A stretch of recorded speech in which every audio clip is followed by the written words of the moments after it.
Hey YouTube, how's everybody doing today? Welcome back to the channel. Just wanted to give you guys an update of how things are going over here. Haven't really done a lot with the truck lately. Been focusing a lot on the house and doing some projects around the house during this quarantine time, I guess you could say. We're starting to get off of this and starting to slowly go back to work. So last couple of weeks we've been doing some remodeling at work and just getting a lot of the office stuff put back together. So at the house, I'm doing a lot of projects as well. Truck projects kind of been on hold. It's just not a priority, I guess you could say, as much as the house is. So obviously I'm gonna take care of this stuff first. The truck's a hobby, love it to death, but been putting my money elsewhere.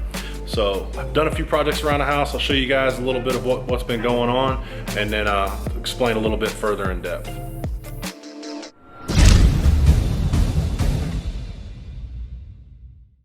And I know you guys mainly come here for the truck, but here she is, sitting pretty. Nothing much else new with it. American flag just waving in the wind. Man, she looked good. Flag in the truck, but getting close to getting some new tires. They're getting, I don't know, y'all tell me, they're getting a little worn. Nothing crazy, kind of a bad angle, I guess, but they're starting to wear out. About time for a rotation. I did have a bolt in the tire on the passenger side. It was weird because it was just a blunt bolt, like a 1/2-inch bolt. I actually used my screwdriver to pull it out. Not a screwdriver, my ratchet, my Milwaukee ratchet to pull it out. It was stuck. I don't know if I can see it here. I can see it, but it's barely, but it was like right here in the tread. It actually like just punctured through. It was a blunt end. It wasn't like a self-tap or anything, but she went in there and pierced the tire pretty good.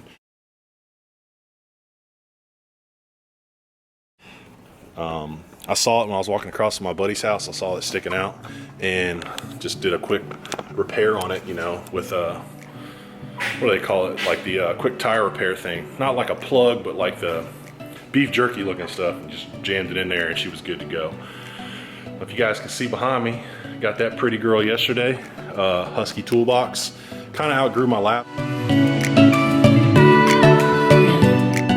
But this thing is freaking awesome, man. So all these outlets up here, magnetic up here. I got that barring tool I still need to install sometime. Got the dash cam I still need to install. And it's got a light up here. This freaking light's pretty sweet. Brightens it up pretty good. But one feature I do like about this is it's got like a pull-out workbench. So I can work on that, and also you can store some tools over there. Kind of just miscellaneous stuff that I don't really use. So pretty excited about that. Sold my old one on Marketplace. Got a good deal for it. I had a Cobalt toolbox. Brand new, that toolbox was like $750 and it was only like a 21, excuse me, it was like a 12 drawer, but it was like 41 inches wide. And this one is, I believe it's 52 inches wide, but obviously a lot more storage. So I got a lot of stuff off the workbench. It's still kind of a little cluttered, but I got all the tools that were in the back corner, like right over there. Got those all pulled out and put in here. And then like some stuff that was kind of jammed in the corner over there, got that pulled out. But that's the toolbox. That's one little project I've done. Wife kind of took over the cooler over here, as it looks a mess, as you guys can see. Still need to have her clean that off. She's been making signs and selling them. But yeah, not too much going around here. You guys see my picture of my dog. It's pretty cool. I'm gonna hang that up in my office tomorrow once we get back in there. But yeah, if you guys are interested in like a little garage tour, man, I'd love to show you guys what I got. Just let me know if you guys want to see it. Just comment down below, and I'll do like a in-depth of the tools I have and everything like that, and what I, you know, pretty much do anything at home major. All right, guys, go back to the truck real quick before I take you in the house and in the backyard. It's one thing I need some new tires, like I said, but I'm kind of in a hard place. Like, do I buy new tires and just stick with these? But I've always been thinking about new wheels. I just don't want to buy new tires and then, you know, eventually have to pay it again and get some new tires for the new set of wheels. So I do want to go bigger. I do want to go on 24x14s, and I'm still kind of deciding what kind of wheel I want to do, whether thinking about doing Archon because it's a little bit of a cheaper wheel, or just sucking it up and buying the wheels that I really want, which are the Morphs, the American Force Morphs. And if I do that, I'm going to do the 375/40 R24, which Those are some expensive tires. It's got that block look. It looks a lot more meatier, looks a lot more better. Not more better, but it looks, to me, it just gives it a whole better looking stance. So that's kind of where I'm at with that. Everything else I want to do on the truck is pretty much like a couple grand, you know, getting the transmission fixed. Not fixed, but updated. So thinking about doing a RevMax valve body, the RevMax pump, billet flex plate from RevMax, and their low stall torque converter. Those are how I'm going to build the transmission. I'm not going to do anything internal right now, but another thing I want to look at is doing some different tunes. So found a guy out of Reckless Automotive. He's out of Amarillo, Texas. The guy that writes the tunes apparently is one of the best tune guys, I guess you could say, for like RevMax transmissions, and he writes his own tunes. So been talking to a guy out of there to get a set of not box tunes, but like custom tunes from him, and then taking the truck back out there to dyno. And one other thing I've been thinking about is headlights. Like, I built these headlights myself. I did the I pulled them apart, you know, put the boards in there, the Diode Dynamic boards that go right in here, so where it's like a clear white DRL, and I also replaced the reflectors. It's an at-home job. It turned out pretty good. The only defect I really have is if you look at this reflector, you can kind of see it's kind of detached. It's not pushed in all the way. I don't have any problems with it. It doesn't rattle out, doesn't fall out or anything. But I was thinking about selling these and then buying the Morimotos just to match everything else that I got. So I got the Morimoto fog lights, I got the Morimoto tail lights, and then I was thinking about doing the Morimoto headlights. But as I said before, $1,350 for a set of headlights is just a hard pill to swallow. If I sold these, what I would do is I would sell these, ship these out once I get the funds, and then I would come out of pocket like say $700 and buy the original or buy the Morimotos. So it's just, like I said, $1,350 for a set of headlights. I know some of y'all have done it, more power to you, but I'd rather put my money elsewhere when I got perfectly good looking headlights that are working just fine. Yeah, like I said, everything else that I want to do is like $1,000 or so. Like, I need to do a lift pump. I don't need to do a lift pump. People say I need to do a lift pump, but I don't ever drop fuel pressure. So I got a fuel pressure gauge, obviously in the truck. It's the S-Pro gauge. I don't see my fuel pressure get below 10 psi most of the times, even when I'm hammering on it. So you guys let me know in the comments, why do you think I need a lift pump? So I know it's one of the best upgrades you could do for filtration and getting air out and stuff like that, but for fuel pressure, the stock lift pump's doing just fine. And I've heard you could take that stock lift pump to say 550, 600 horsepower. Correct me if I'm wrong, I'm pretty ignorant still on those lift pumps. I've done a lot of research, but fuel pressure is the main thing that I look at. So I know the aeration and stuff, I probably just need to do a little bit more research. I think I have, but maybe I need to do a little bit more because I haven't been like pressed to do one. So eventually plan on doing one. It's just not a priority right now because the truck rides great. So I think that's enough explanation of what we're gonna do for the truck for the next future upcoming mods.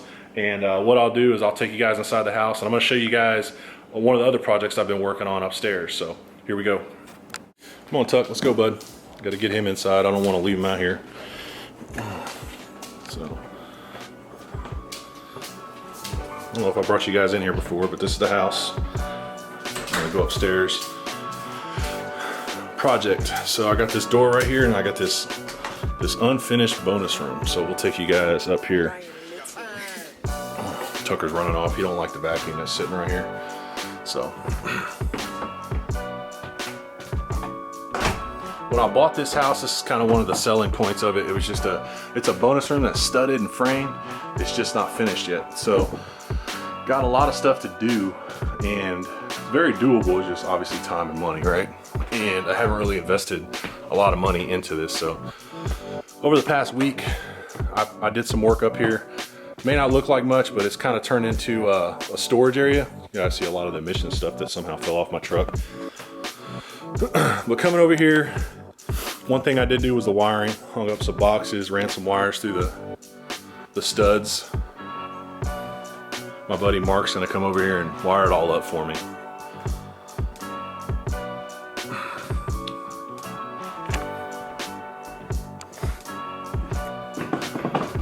And then here's like a little window area, some more wiring. And then over here is gonna be the bathroom. So you guys can see it's plumbed, got everything ran. Got a GFI over there, and then hung a can light. There's my vent fan. There's where the tub's gonna go. There's the toilet. And then like right in this area right here is gonna be like a vanity and a sink. So all that stuff's ran. And what I've done so far is I've hung the can lights, the actual cans themselves, and then put the lighting in. So, and then wired all the lighting. I did all that myself. And then the next stage is have my buddy Mark come over here, put the outlets in. And then I'm stuck right now with the whole air conditioning system. Like, what am I gonna do? Like, am I gonna do a full AC unit, or am I gonna do an actual like mini split? So if you guys have experience in this, let me know. It's a 550 square foot area. It's rarely gonna be used. It's one of those things, like I wanna be comfortable when I'm up here, because I'm eventually gonna put like a TV on that wall. It's gonna be like an entertainment area, like we can watch football games and stuff when it's too cold in the garage. But yeah, this is it. So, and one of the cool things about this house and this bonus room is that it's not claimed right now on the property value. So when I finish this extra 550 square foot, it's actually gonna add value to my home. And what I mean by value is, say $130 a square foot times 550, you get your big number, right? So it's gonna add, just shooting from the hip right now, because I'm not good at public math, it's probably gonna add about $30,000 to $40,000 of value to the house once it's all finished and done. So it'll be fun. Drywall will be fun. I don't mind doing the drywall. I'm probably gonna pay somebody to do like the tape and the texture, and, you know, making sure it's all straight, because that's just not my thing. And I don't want to mess it up, especially if it's going to be a nice area. Eventually it could become a bedroom. So yeah, pretty cool area. If you look out here, it gives you a good view down there. And if you guys see those logs in a circle, I'll explain that in a minute. My backyard's not real big, but it's easy to maintain for sure. Coming over here, there's the living room. I don't know if you guys showed you that much, but here's my office. Did this not too long ago. I showed you guys the shadow boxes.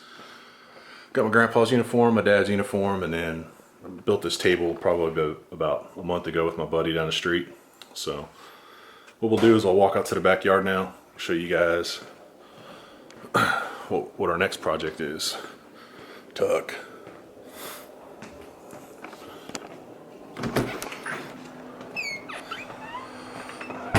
So from the bonus room, I showed you guys these logs, right? They're sitting in a circle. I'm sure you guys can guess what's going on here, but I'm gonna be putting in an above ground pool. So doing like an 18-foot above ground pool, about 52 inches deep. So I'm supposed to install it like the last week of June, first week of July. Hopefully it'll be done by July 4th. And yeah, it'll be pretty cool. But got the Traeger going right now. About to cook the wife and I some burgers for lunch. But yeah, just a lot have been going on around here, so that have been taking my money elsewhere. So once again, the pool, the bonus room, you know, obviously there's some things that need to be done to the truck, but they're not a priority right now. They're wants, not needs. And we'll go back out to the garage and I'll show you guys the last thing I'm gonna do.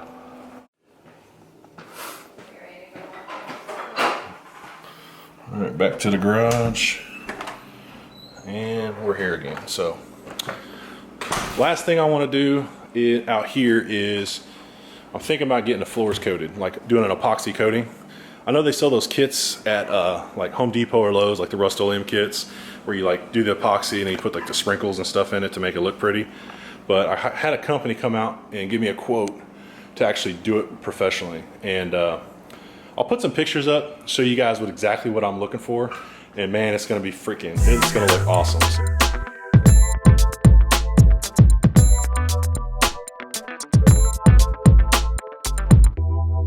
In the military, we have those epoxy coated floors in the hangars, and that's kind of what the look I'm going for. It just definitely sets your garage apart from anybody else. It makes it look really good. It's almost like having stained concrete in your garage, but it's a workable surface that is really durable. You know, it can stand oil leaks, it can stand like scrapes, things like that. So pretty pumped about that. Probably do that sometime soon, hopefully before the summer's over. The only downside is I gotta pull everything out of here and put it in like a U-Haul. And you guys see that toolbox right there? That thing is heavy as heck. I think empty, it's like 460 pounds. So with the tools in there, it's probably got a couple hundred pounds, you know, in there now, maybe 100 pounds or so. but that's one thing that we're gonna have to move. I moved my beer fridge over there by the freezer, and those are gonna be fun to move too, but everything else is fairly light. So that's kind of the projects that we got going on around here right now. So yeah, just a little recap. We're gonna do the flooring in here, got the pool work going on in the backyard, and finishing that bonus room. That bonus room is not gonna get finished quick. It's something that I'm just gonna, you know, throw a little money at it here and there, but we were quoted by the company that built the house. We were quoted 50 grand to finish that bonus room. That is unbelievable. Obviously I understand labor costs and everything are crazy expensive, but the parts and materials probably at most cost 10, 15 grand. And I wanna say majority of that's gonna be the bathroom and the air conditioning unit. So go do the air conditioning unit soon. I think I'm just gonna do a mini split because those are fairly inexpensive, but the full air conditioning unit, that is like 4 or 5 grand. Still gotta get some quotes on it, and then we'll go from there. Once I start hanging drywall, I think it's gonna come together fairly quickly. The bathroom I can always wait on. So for you guys that have watched like past videos, we talked about, I told you guys about, you know, building a house and building a shop. Obviously those plans fell through. The house was a beautiful house. We still love the house. We still love the builders. It just started getting really, really expensive, and it started pushing me into uncomfortable territory cost-wise. I'm active duty in the military. I make some pretty good money, but I don't make the money that they were starting to push us towards, you know what I mean? So I didn't want to be house poor. Obviously, I like where we're at financially. So we'll revisit that in a couple years when I retire from the military and get another job, another career, I guess you could say. So making more money, doing things like that. So that's why we have started doing a lot of improvements to this house. We love our house, we love our neighbors. The only downside to this house is the lot size. Like if this was on a ½ acre, this would probably be our forever home. We just freaking love it. So yeah, just wanted to update you guys on that and kind of fill you in about the whole house if you guys are wondering about that in the shop. Well guys, that's gonna do it for today. Hopefully you guys enjoyed the content. If you guys wanna see more stuff like this, just everyday stuff, let me know. You know, I've mainly been sticking to truck content, but you know, just to do some more content, you know, just random stuff around here, let me know. If that's something you wanna see, I'll do it. You know, it gives me more stuff to shoot, more stuff to film, but I know mainly the focus is gonna be the truck, and that's kind of what this channel was built for. So obviously the truck is the priority for the channel. I'm not gonna sit here and go show you guys how to do like drywall repair or anything like that, but I just wanted to give you guys an update of what's going on around here and what the future holds. Obviously I gave you guys some ideas of what we're gonna plan on doing with the truck. But other than that, I hope you guys enjoyed this video today. Keep the comments coming, keep the likes coming, keep subscribing, sharing these videos. And other than that, man, I appreciate you guys and everything that you guys have done for me. The channel is growing slowly but surely. I don't not even say slowly, because now we're starting to get good, a lot of subscribers, a lot more subscribers than we have in the past. We're well over 200, I want to say 25 now. So the subscribers are climbing, and that's awesome. So once again, like the videos, please comment, subscribe. And other than that, I appreciate you guys watching. We'll see you guys on the next upload.